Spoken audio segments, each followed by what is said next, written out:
안디옥 교회에 예언자들과 교사들이 있었는데 그들은 바나바와 니게르라고 하는 시므온과 구레네 사람 루기오와 분봉왕 헤롯과 더불어 어릴 때부터 함께 자란 마나엔과 사울이다. 그들이 주님께 예배하며 금식하고 있을 때에 성령이 그들에게 말씀하셨다. 너희는 나를 위해서 바나바와 사울을 따로 세워라. 내가 그들에게 맡기려 하는 일이 있다. 그래서 그들은 금식하고 기도한 뒤에 두 사람에게 안수를 하여 떠나보냈다. 아멘.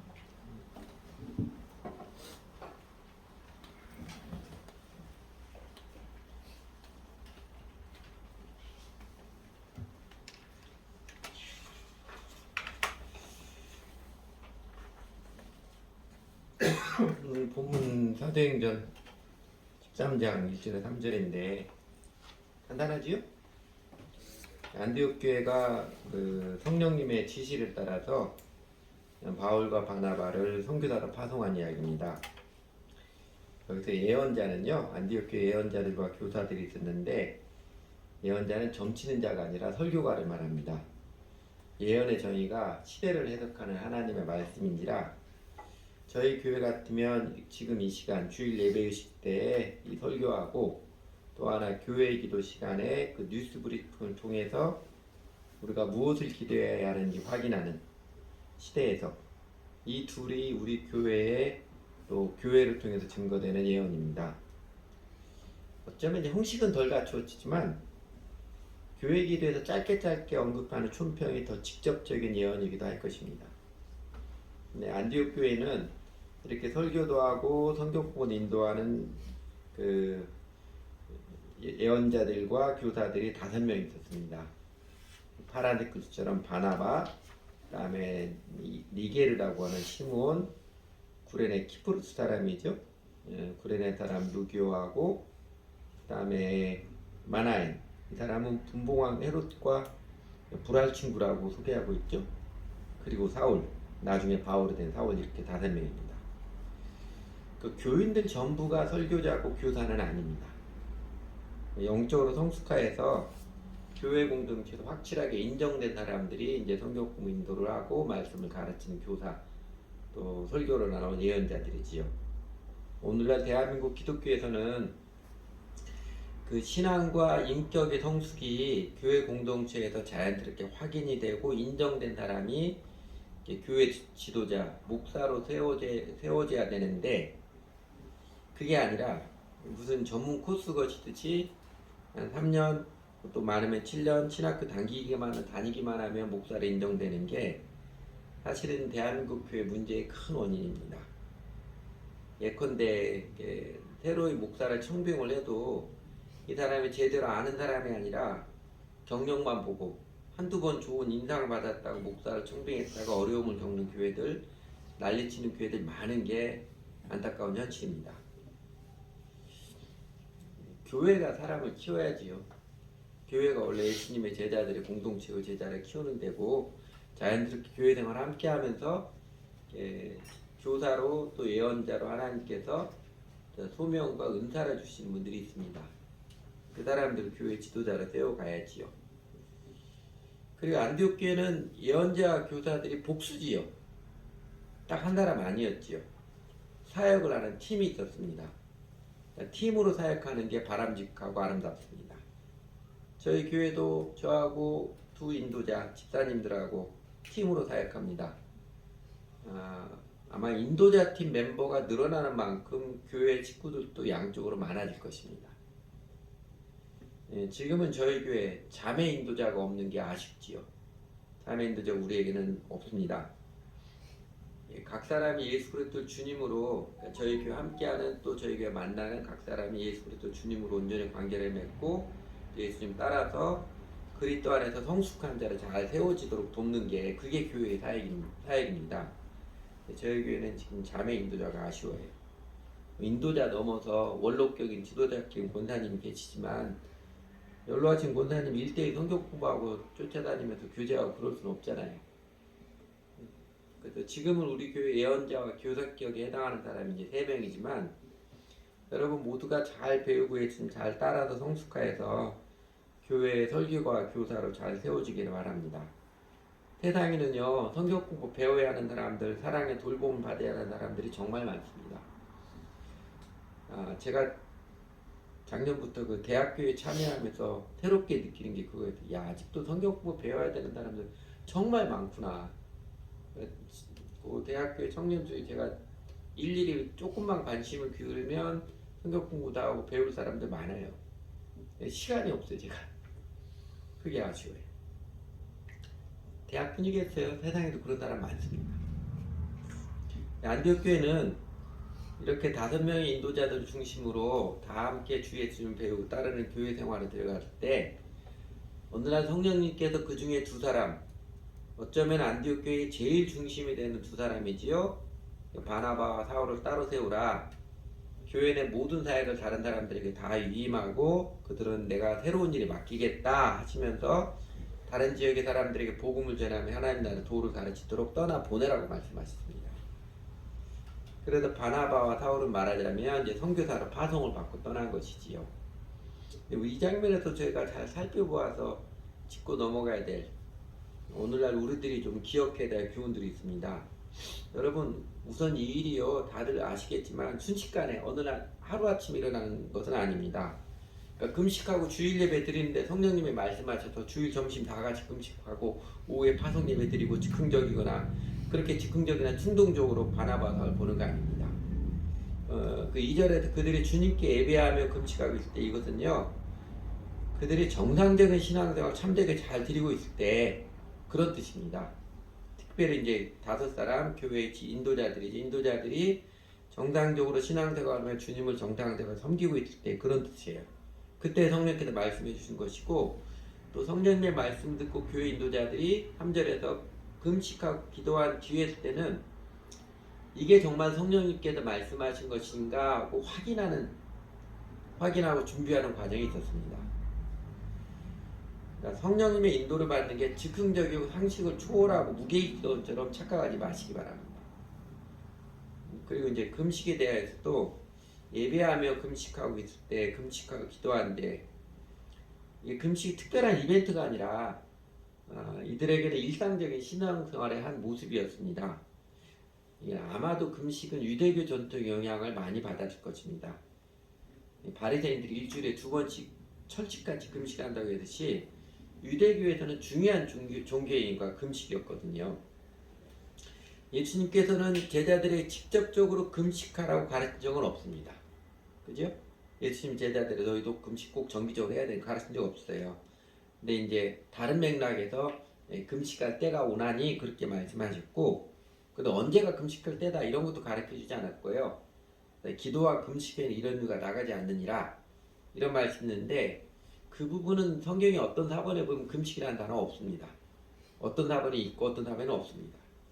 그렇게 말씀해주고 있어도 직접적으로 너희가 정기적으로 금식해야 된다 이런 적은 없었어요. 그러니까 금식할 때 성령님이 말씀하신 것이 아니라 정상적인 신앙생활에 들어갈 때 성령님께서 말씀하신 것입니다. 그러니까 금식을 해야만 성령님의 음성을 듣는다고 그렇게 잘못 생각하지 마시기 바랍니다. 더 나아가서 일상적인 삶에서 정상적인 신앙생활 제대로 하지 않으면서 느닷없이 성령님 음성 듣겠다고 금식하고 그렇게 나서는 무모한 고행은 안 하셔도 됩니다. 어려움이 닥치면 금식할 게 아니라 내가 정상적인 살아가는 마음과 삶, 내 정상적인 삶의 내 신앙과 마음과 삶이 하나님 앞에 바른 것인가 돌아보고 자성하고 회개할 것 회개해야지요. 물론 그것을 위해서 금식을 좀 하는 건 도움이 될 거예요. 이유는 평소에 신앙생활 온전하게 들어가는 게 제일 중요합니다. 하나님의 음성을 듣는 것뿐만이 아니라 하나님께서 온갖 약속해 주신 온갖 풍성한 은혜들을 누리면서 신나게 살아가니까요. 또 하나 확인하고 싶은 것 이것입니다. 안디옥교회 지도자들 바나바와 사울을 떠나보낸다? 쉬운 일 아니었겠지요? 쉽게 결정할 일이 아니었습니다. 그 전례 없는 일이었고 굉장히 파격적인 일이었습니다. 그러나 이들은 타성에 매여 있지 않았습니다. 성령님의 말씀, 하나님의 뜻이 확인되고 확실할 때 기꺼이 순종하며 쉽게 결행을 했습니다.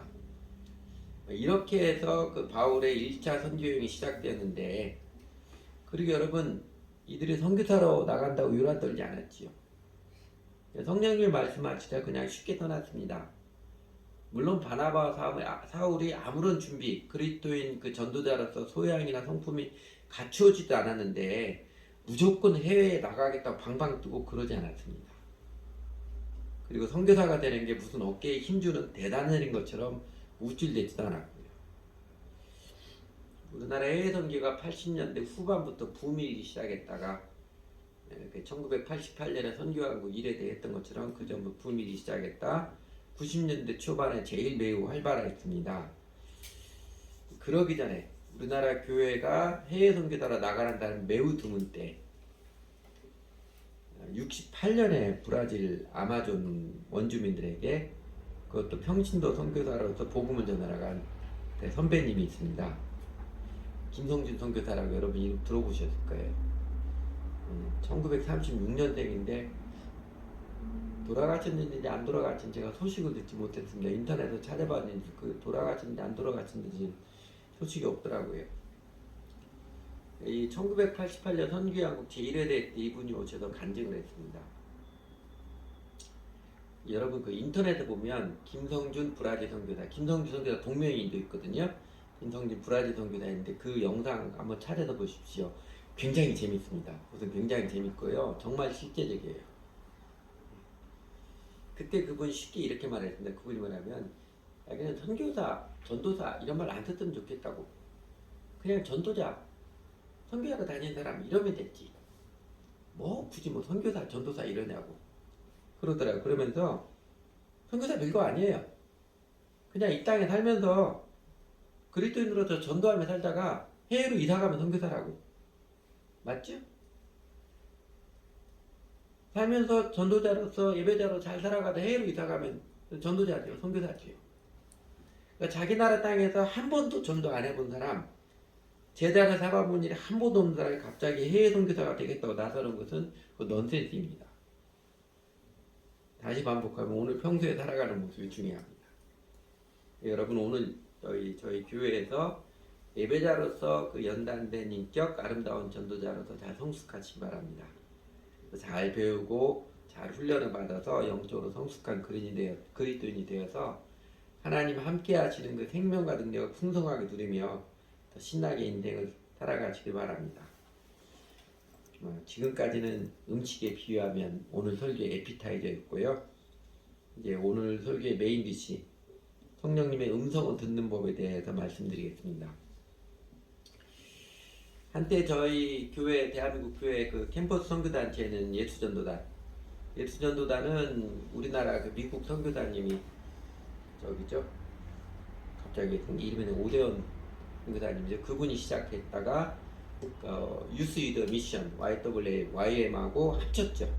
미국에 시작한 로렌 커니맹이 시작한 YM과 합쳐가지고 이제 지금은 이제 우리말로는 예수전도단 그러고 영어로 보면 YM 그러는데 그 선교단체 통해서 하나님 특기훈련 이런 게 유행이 된 적이 있었습니다. 그러잖아요.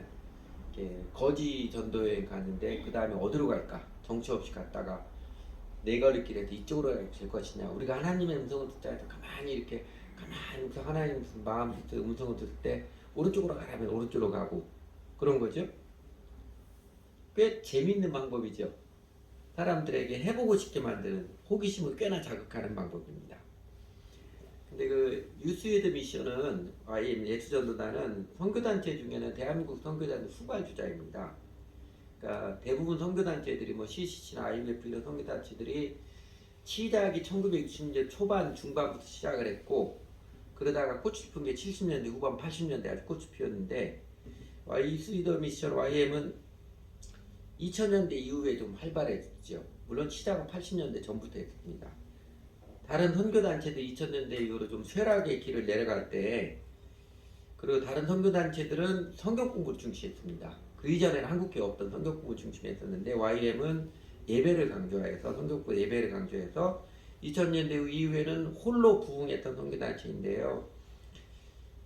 요새 학교 캠퍼스 가보니까 YM도 맥을 못 추고 있는 게 우리 청년사에게 안타까운 현실이더라고요. YM도 오래 못 갔어요. 맥을 못 추고 있는 게 참 안타까운 현실입니다. 근데 이 YM의 창시자인 로렌 커니명하고 그 여동생 제니스 로저스가 쓴 책이 하나 있습니다. 하나님 정말 당신이십니까? 부제가 하나님의 음성을 듣는 법, 이런 책이 있어요. 이거 로렌 커닝햄이 어떻게 하나님의 인도하심을 받으며 살고 사역을 해왔는지, 하나님께서 말씀하시고 자신이 그 말씀에 어떻게 응답을 드려온 일종의 삶의 간증집입니다. 그런데 이 책에 그래도 부록에 보면은요, 맨 뒤에 부록을 보면 하나님의 음성을 듣기에 꼭 기억해야 할 12가지 요점 이런 거 있습니다. 이런 거 있는데 어느 사람이 그 정리를 좀 해놨더라고요. 용리 정리를 해놨는데 이런 식으로 하나님의 음성을 듣는다고 해서 정리를 해놨습니다. 근데 글씨가 작아서 잘 안 보이겠지만 로렌 커니명이 부록에 보니까 1번을 빼먹었어요. 그 첫 번째 1번이 인도하심 받는 것을 복잡하게 만들지 마라 그랬거든요. 근데 1번을 빼먹고 이분은 11가지만 정리를 해놨습니다. 그 사실은 이렇게 보면 첫 번째 1번 인도하심 받는 것을 복잡하게 하지 말라 이랬는데 저걸 빼먹었어요. 그리고 나서 12가지 추려놨는데 보면 용서받지 못한 어떤 죄든지 있다면 고백하라. 도끼머리 원칙을 사용하라. 그 다음에 당신 자신 인도하심 받아야 한다. 하나님은 허락하실 때까지는 다른 일에게 인도하심 받는 게 말하지 말라. 동방박사 원칙을 사용하라. 속임수에 있을 때 조심하라. 그래서 쭉 12가지만 추려놨습니다. 제가 보기에는 이것도 복잡한데 12가지 다 기억하기도 복잡한데 첫 번째는 복잡하게 하지 말라. 그렇게 놓고서는 11가지 쭉 두다 해서 좀 아이러니처럼 느껴졌습니다. 근데 하나님 음성을 듣는 법에 대해서 제가 여러분들에게 제일 먼저 말씀드리고 싶은 것은요, 이것입니다. 여러분 그 신약성경에 보면 주로 사도행전인데 그 믿는 사람들, 예수님의 제자들이나 사도 바울이나 이런 사람들이 성령님 말씀해 주세요 이렇게 요청했더니 성령님이 왼쪽으로 가라 오른쪽으로 가라 이렇게 말씀해 주신 기록 보신 적 있어요? 저는 기억이 없습니다. 성령님께서 사도행전에서 성령님께서 직접적으로 말씀하신 경우 복음서하고 다른 서신은 더 나오지도 않습니다. 전에 나오지도 않고 왜냐면 대부분 서신들이니까 사도행전의 행적을 기록한 거라 성령님 직접적으로 말씀하신 경우 대부분은요 제가 기억한 전부 다는 오늘 본문에서처럼 성령님이 느닷없이 개입하셔서 말씀해 주셨어요. 우리가 앞서 보았던 11장 베드로가 고넬료 만날 때에도 성령님이 느닷없이 찾아와서 말씀하시잖아요. 베드로가 그 낯선 이방인 한 사람 만나게 해주십시오 이렇게 한 것도 아니고 느닷없이 개입하셨습니다. 그 다음에 11장 28절에도 그 짧게 나오는데 아가보라는 사람이 성령을 통해 성령께서 아가보를 통해서 온 천하에 큰 용명이 들리라 그렇게 가르쳐 줄 때도 성령님 느닷없이 말씀해 주셨습니다. 나중에 볼 유명한 구절이죠. 바울이 16장 아시아에서 말씀을 전하지 못하도록 막으실 때에도 마게도냐 환상을 볼 때에도 그때 성령님이 그냥 간섭해 주죠. 느닷없이 간섭해 주십니다.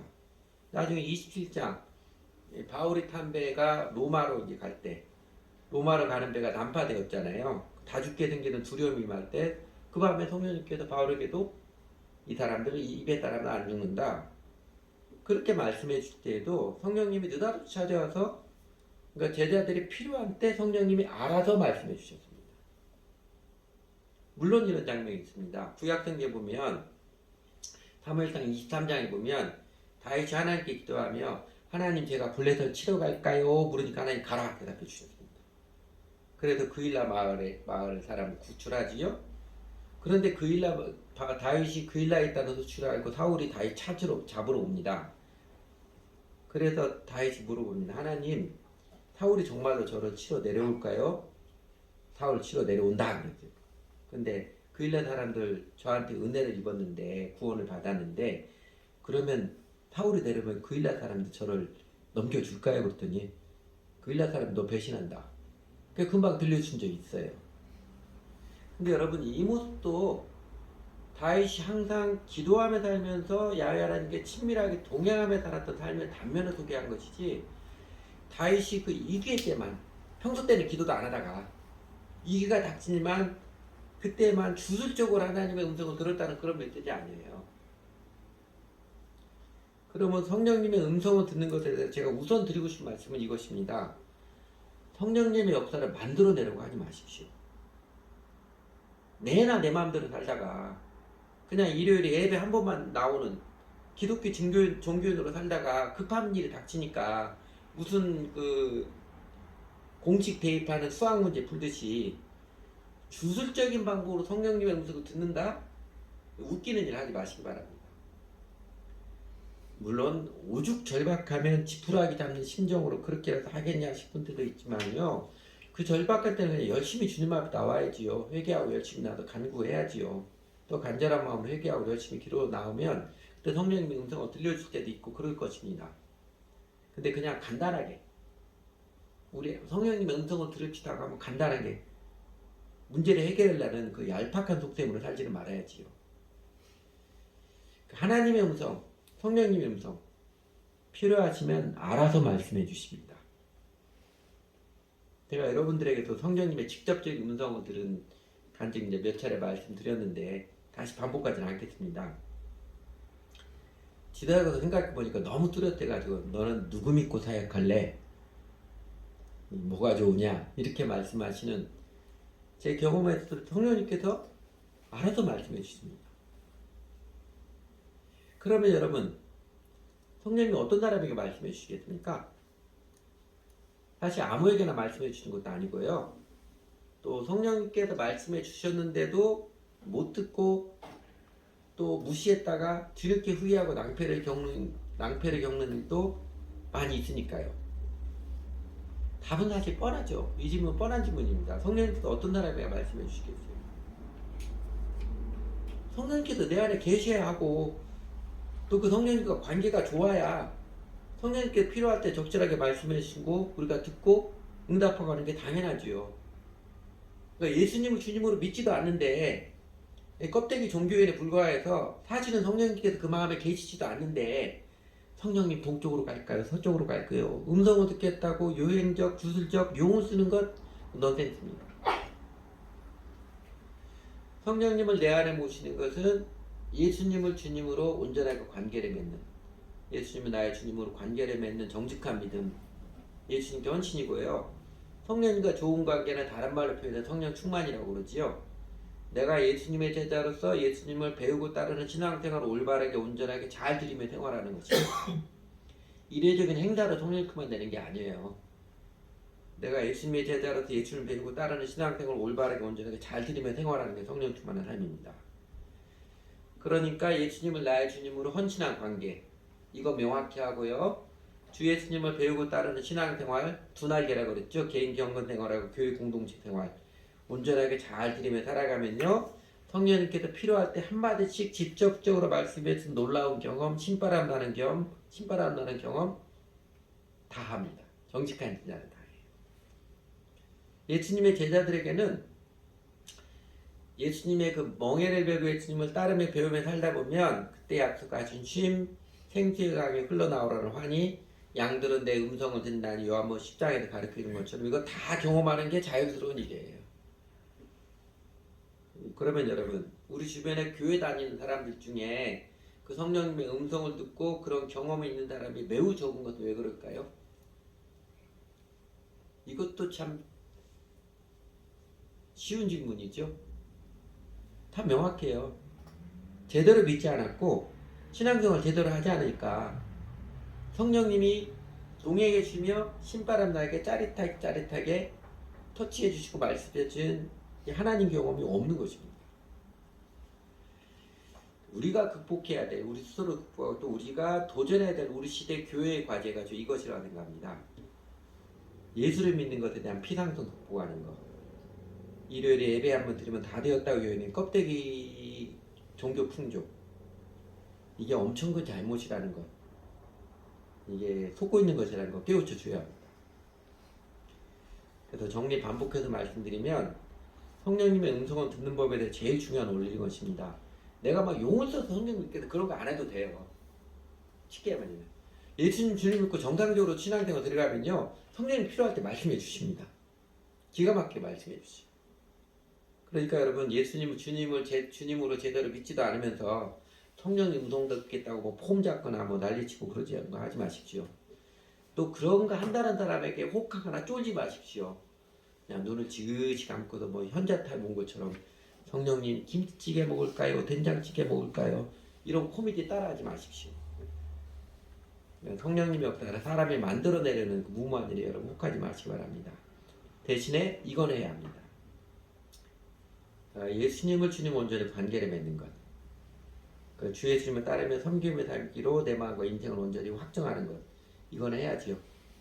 그리고 예수님 배우고 다른 신앙생활, 마태복음 5장에 예수님 가르치는 것처럼 개인적으로 하나님과 교제하는, 말씀과 그대로 개인적으로 하나님 교제하는 2, 3 세워야 되고요. 사도행전 2장 40일처럼 교회생활 온전하게 들어가야지요. 그러니까 개인적으로 말씀과 기도로 주님과 교제하는 거룩한 습관 잘 세우시고요. 또 하나 교회생활, 주일날 예배 한번 드리는 거 전부 아니잖아요. 예배 드리고 그 사도행전 2장 42절에서 모본을 보였던 것처럼 꾸준히 성경학교 성경에서 배우고 그리고 함께 기도하는 교회 주축이 함께 기도하는 것이니 기도하는 교회 생활 즐거이 헌신적으로 참여하며 살아가야지요. 그러면 성령님의 인도하심, 성령님의 음성을 직접 듣는 것, 꼭 필요할 때 성령님께서 말씀해 주시고 그리고 그 손길이 아주 자연스럽고 우리들에게 생명과 능력을 사해줍니다. 신바람이 나는 거지요. 그래서 성령님의 음성을 듣는 것 관계에서 두 번째로 드리고 싶은 말씀이 이것입니다. 성령님께서 알아서 필요할 때 말씀해 주신다면 사실 그게 자주 있는 것도 아닌 것 같은데 우리가 이것이냐 저것이냐 주님의 뜻이 무엇인지 아리송하고 갈등이 될 때 그때는 어떻게 해야 합니까? 그러니까 중요한 결정을 해야 될 때 하나님께서 딱 한 번 말씀해 주시면 좋겠는데 그런 때도 간혹 있더라고요. 막 생각이 많다 하나님께 딱 성령님께 딱 들려주는 때 있습니다. 근데 보통 잘 안 해주시는데 그럼 어떻게 하나님 뜻을 아실까요? 하나님 제 이놈의 인기는 식을 줄 몰라가지고 온갖 형제들이 저를 좋아하는 것 같아요. 근데 이 형제입니까? 전 안 됩니까? 하나님이 이대 갈까요? 저대 갈까요? 취업할까요? 대학원 갈까요? 이렇게 물을 때 여러분 성령님께서 바로 대답해 주시던가요? 여러분 그렇게 직접적으로 응답받은 적 별로 없지요? 별로 없는 게 당연합니다. 왜냐하면요 이것이냐 저것이냐 갈등의 상황에서 그렇게 쉽게 간단하게 성령님의 대답 뽑아내려는 거 말고요. 그거 말고 올바르게 하나님의 뜻을 분별하는 방법, 올바르게 결정을 내리는 방법 하나님 이미 다 가르쳐 주셨습니다. 다 가르쳐 주셨어요. 하나님 실컷 가르쳐 주셨는데 그 지침을 무시하고 엉뚱한 시도만 하고 있으니까 주님 보시기도 얼마나 답답하겠습니까? 안타까운 것은 성경을 통해 하나님께서 대부분의 상황들에서 올바르게 하나님 뜻을 분별할 방법 다 가르쳐 주는데 교회가 잘 안 가르치는 게 문제예요. 물론 잘 가르치는 교회도 많이 있겠지요. 근데 하여튼 이것이냐 저것이냐 갈등의 상황에서 하나님의 뜻을 분별하는 방법에 대해서 기억해야 될 두 말씀이 있습니다. 히브리서 5장 12절 14절하고 로마서 12장 2절 이 두 말씀이 매우 좋은 지침입니다. 먼저 첫째 히브리서 5장 12절에 14절 보면 오히려 개혁개정판이 의미가 더 명확해서 개혁개정판으로 인용을 했습니다. 때가 오래되었으므로 너희가 마땅히 선생이 되었을 터인데 너희가 다시 하나님 말씀의 초보에 대해 누구에게도 가르침 받아야 할 처지이니 단단한 음식 못 먹고 젖이나 먹어야 할 자가 되었다. 이는 젖을 먹는 자마다 어린아이니 의의 말씀을 경험하지 못한 자요 단단한 음식은 장성하는 자의 것이니 그들은 지각을 사용함으로 연단을 받아 선악을 분별하는 자들이니라. 영적으로 성숙하기를 촉구하는 가르침이죠. 교회 오래 다녔는데 아직도 왜 새신자 같냐, 예수 믿는 게 뭔지도 모르고 아직도 종교인 기독교 종교인처럼 그냥 간신히 예배 한번 나오고 뭐 이러고 마냐. 그게 안타까운 거예요. 진작에 다른 사람들을 사랑으로 붙들어주고 가르쳐주고 하고도 충분히 남을 칭하였는데 그 안타까운 표로한 것입니다. 그러면서 영적으로 성숙한 자의 특징은 뭐라고 했습니까? 14절에만 말씀하겠죠. 그들은 지각을 사용함으로 연단을 받아 선악을 분별하는 자들이니라. 선악을 잘 분별하는 올바른 생각, 올바른 판단력을 지닌 사람이 영적으로 성숙한 사람입니다. 이렇게 선악과를 따먹은 인간, 모든 자기중심적으로 판단하는 죄인이 되었잖아요. 뭐든지 자기중심적으로 판단하는 죄와 오류들 밥 먹듯이 하고 살고 있는데 그렇게 사니까 인생이 고달퍼요. 마음 공허해. 그래서 복음을 듣고 회개한 거잖아요. 예수님 믿고 따르면서 이제는 내가 그동안에 잘못된 습관으로 관성으로 되어왔던 내중심적으로 생각하고 나밖에 모르는 그 판단하는 죄를 벗고서 그리스도 중심으로 올바르게 생각하고 판단하는 건강한 지성, 건강한 지각이 자라는 게 신앙생활의 기쁨이고 성숙의 능력입니다. 그러니까 당연히 이제는 그 그리스도를 통해서 배웠던 새로워진 지성으로 분별을 하며 살아가야 됩니다. 생각을 하면서 분별하며 살아가야 돼요. 이것이냐 저것이냐 상황에서 주술적으로 결정하지 않고 한마디 말에 혹하는 성급함도 피하고 그 다음에 그냥 감정된다, 필 땡기는 대로 충동적인 결정도 피하고요. 그리스도 중심의 새로운 지성으로 잘 생각하고 분별해서 결정을 내려가는 게 건강한 신앙인의 태도입니다. 한국교회가 극복해야 될 큰 병폐 중에 하나가 반지성주의지요. 교회를 기독교를 샤머니즘화 시키는 게 반지성주의입니다. 반지성주의는 미신을 낳고 미신을 영혼을 혼란스럽고 무기력해 하며 인생을 망치게 하는 주범입니다. 하나님의 뜻 쉽게 말하면요, 주술적으로 결정하는 게 아니라 잘 생각해서 결정을 내려야 됩니다. 잘 생각해서 결정을 내리는 거예요. 그리고 이제 이것이냐 저것이냐 갈등의 상황에서 하나님의 뜻을 분별하는 방법에 대해서 히브리서 5장 말씀보다 더 중요한 말씀, 핵심 지침을 가르치는 말씀 로마서 12장 2절입니다. 제가 설교 준비하면서 히브리서 5장도 있고 로마서 12장도 우리 교인들께 노래를 부르고 했는데 거의 로마서 12장 몇 개월 한 번씩 설교할 때 인용을 하잖아요. 그래도 또 해야 될 것 같아요. 잘 아시는 말씀이죠. 너희는 이 세대를 본받지 말고 지금 마음을 새롭게 변화를 받아 하나님이 선하시고 기뻐하시고 온전한 뜻이 무엇인지 분별하도록 하라. 여러분 이 말씀은 적극적으로 하나님의 뜻을 분별하고 공부하지요. 온전한 뜻이 무엇인지 분별하도록 해라. 분별하며 살아가라. 적극적으로 권합니다. 분별하라고 권하지요. 삶의 여러 정황에서 하나님의 뜻을 지각을 사용하여서 무엇이 적극적으로 분별하며 살아가는 게 건강한 그리스도인의 삶입니다. 영적인 일에 관한 아무 생각 없이 살아가는 그게 아니고요. 그건 미신이고요. 근데요, 이 말씀이 가르치는 더 중요한 건 이런저런 삶의 정황에서 하나님의 뜻이 뭔지 알고 분별하면 뭐가 필요할 것 같아요. 로마 12장 2절 지침에서 우선은 이 세대를 본받지 않는 것, 세상적인 사고, 이 세대의 흐름에 휘둘려가지 않는 것, 그리고 마음을 새롭게 함으로 변화를 받아야 된다. 두 가지죠. 세대를 본받지 않는 것, 또 하나는 오직 마음을 새롭게 함으로 변화를 받아서 그래서 그 기반 위에서 하나님의 선하시고 기뻐하시고 온전한 뜻이 분별하며 살아가십시오. 그렇게 당부하는 것입니다. 이 마음이 뭐라고요? 로마서 12장의 2절의 마음이 제가 뭐라고 했는지 기억하세요? 헬라어로 누스라고 그랬죠. 고대 철학에 다 이성이라고 번역하는 것입니다.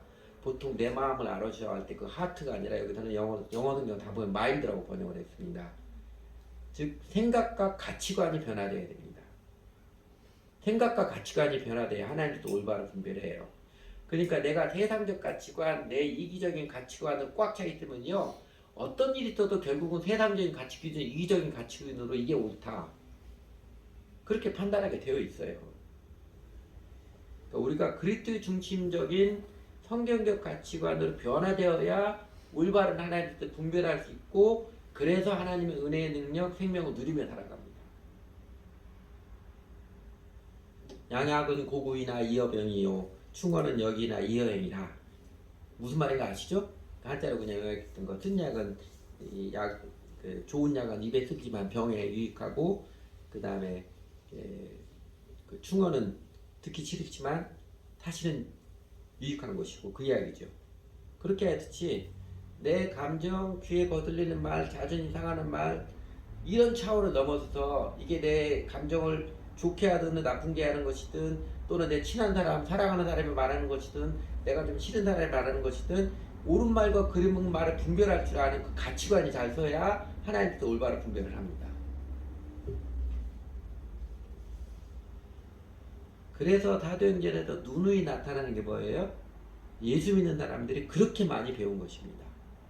예루살렘 교회도 그랬고 안디옥 교회도 그랬고 나중에 바울이 전도와 다니면서 두란노에서도 그렇고 에베소도 그렇고 그렇게 많이 가르치고 배우고 그런 거예요.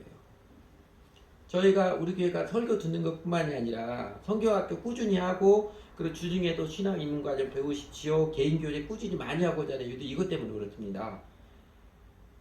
세대를 본받지 않고 그리스도 중심으로 요 가치관, 마인드죠.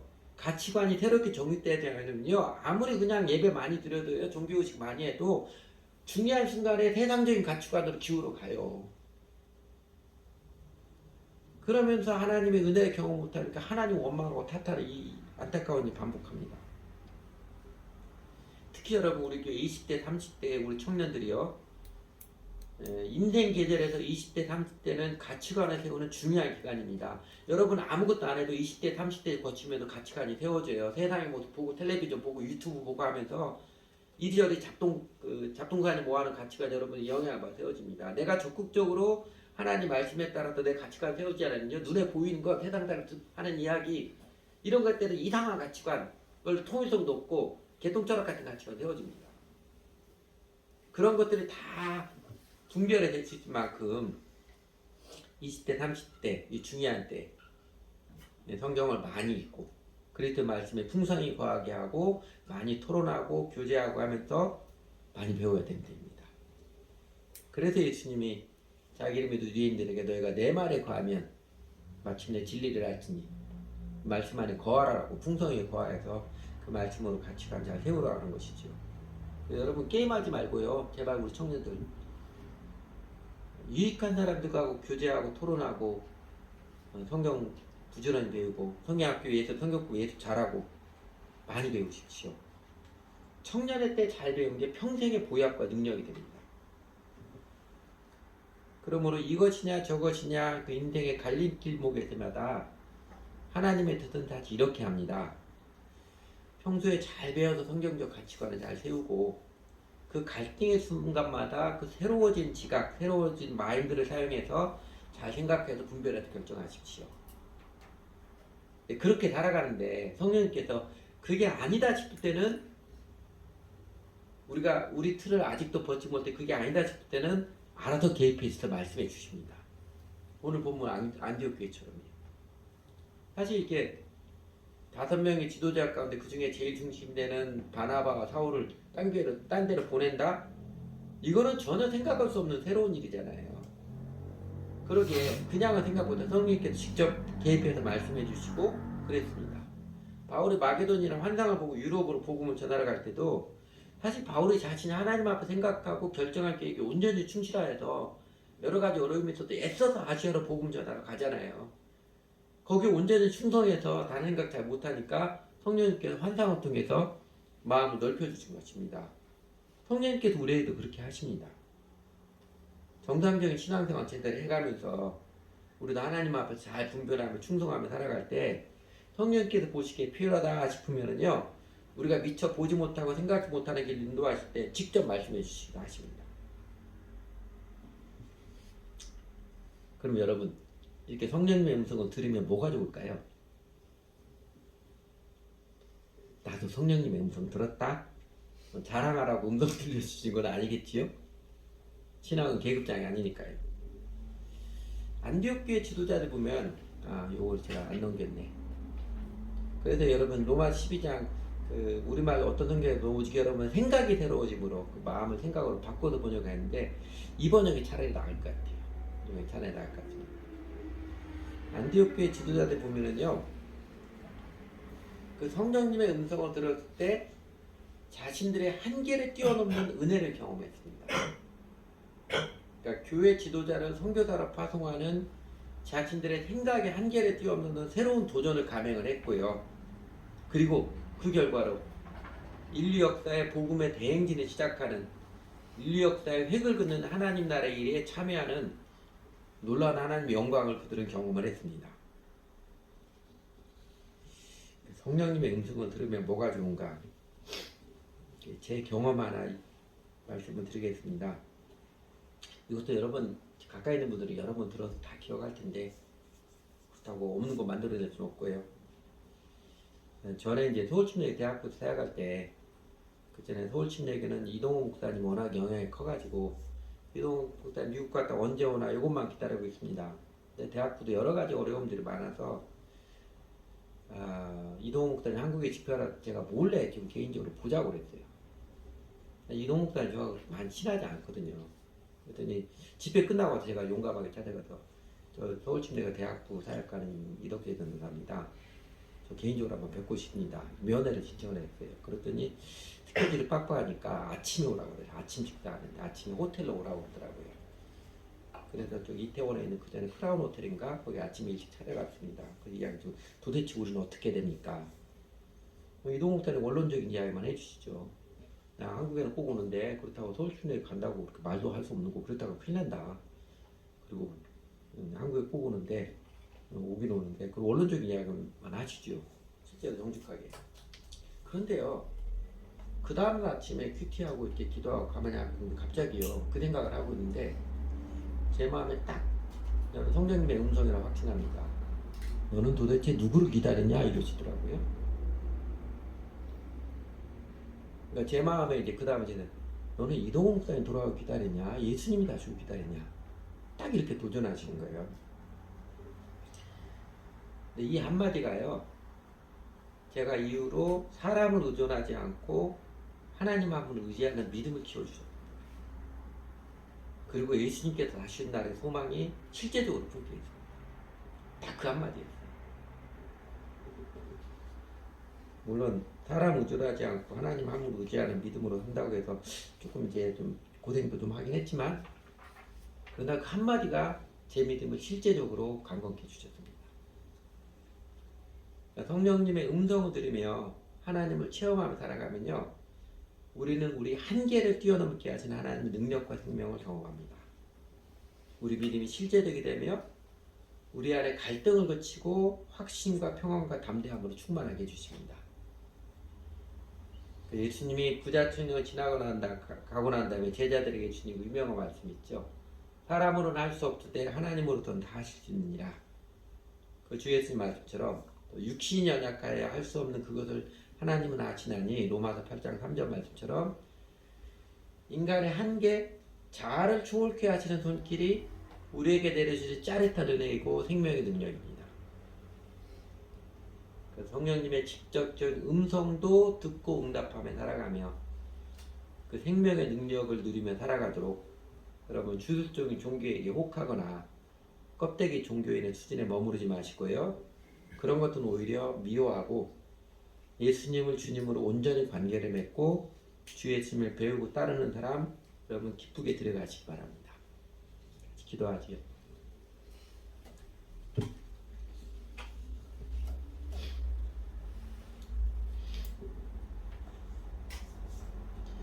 오신 하나님, 저희들의 행복과 보람 있는 삶을 위하여 여러 가지 모습으로 저에게 말씀해 주시고 가르쳐 주시고 인도해 주셔서 감사드립니다. 오늘은 안디옥 교회 인도자들의 모습을 통해서도 예수님 믿고 따르는 신앙과 삶에 대해서 여러 가지를 깨우쳐 주셔서 감사드립니다. 그리고 저희도 성령님께서 직접적으로 말씀해 주시는 은총도 누리며 살도록 저에게 미신적인 종교행위가 종교행위나 또 피당적 껍데기 종교인의 안일에 빠지지 않도록 경계해 주시고 바른 도로 깨우쳐 주셔서 감사드립니다. 저희가 애써서 성령님의 하신 일을 만들어내려는 부질없는 짓이 않도록 가르쳐 주셔서 감사를 드립니다. 예수님을 주님으로 믿고 주님을 배우고 따르면서 저희들의 분별력, 그 생각이 성숙해지고 그에 따라 하나님의 뜻을 잘 분별할 수 있는 건강한 신앙생활 원리를 확인해 주셔서 감사드립니다. 저희가 함께 정직한 신앙생활 배우고 훈련받으면서 저에게도 그 기쁨을, 영적 성숙의 기쁨을 조금은 알고 체험케 해주셔서 감사를 드립니다. 그리고 저희에게도 꼭 필요한 때에는 성령님께서 직접적으로 한 말씀씩 해주셔서 그게 저희들이 주님의 진리에 확신케 해주시고 저희들의 마음이 평안하고 담대하도록 강건하도록 이끌어 주셔서 감사드립니다. 저희들의 작은 삶에서도 사람으로는 할 수 없을 때 하나님으로는 하실 수 있다는 말씀을 체험케 해주시고 저희가 연약해도 스스로는 할 수 없지만 하나님께 넉넉해 주시는 은혜 능력을 조금은 체험하며 알 수 있도록 이끌어 주셔서 감사드립니다. 하나님 저희들의 게으름을 용서해 주십시오. 뭐든 쉽고 간단하게 해결해 보려는 오만한 게으름을 좀 용서해 주십시오. 적당히 편리해 보이는 것 안주해 버리고자 하는 영혼의 게으름을 용서해 주십시오. 여전히 내 생각을 고집하고 자아에 집착하는, 여전히 내가 좋으면 선이고 내가 지금 악으로 판단하고 내 감정에 따라서 어리석은 자처럼 행하는 그런 저희들을 용서해 주시고 구원해 주시곤 합니다. 저희가 어리석은 생각, 두려움에 쫓겨서 살아가지 않도록 하나님 저희들을 붙들어 주시고 계속해서 가르쳐 주십시오. 하나님 아버지, 저에게 더 올바른 신앙의 도를 가르쳐 주시고 또 그 길을 이끌어 주시곤 합니다. 저희 신앙이 그냥 관념에 그치지 않고 실제 삶의 생명과 능력이 되도록, 그래서 정말로 신바람 나게 주님 즐거워하며 그 생명의 환희를 드리며 살아갈 수 있도록 도와주십시오. 저희가 주술적인 종교행위나 피당적인 종교인의 틀에 자빠져 있지 않도록 계속해서 저희를 깨우쳐 주시고 이끌어 주시기를 기도드립니다. 저희에게도 필요한 때는 직접적으로 말씀해 주셨으면 좋겠습니다. 저희가 잘 못 들을 때 하나님 긍휼을 주셔서 한 말씀이라도 직접적으로 가끔씩 말씀해 주셔서 저희가 경성을 하고 주님을 더 기쁘게 따를 수 있도록 도와주십시오. 저희들도 내 자아를 초월하고 한계를 뛰어넘어 신바람 나게 하나님의 인도하심을 따르며 살고 싶습니다. 예수님 이름으로 기도드렸습니다.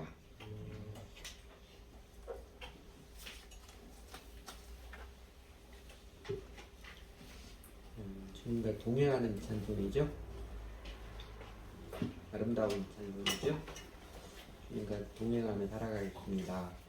동행해 주시는 주님 감사합니다.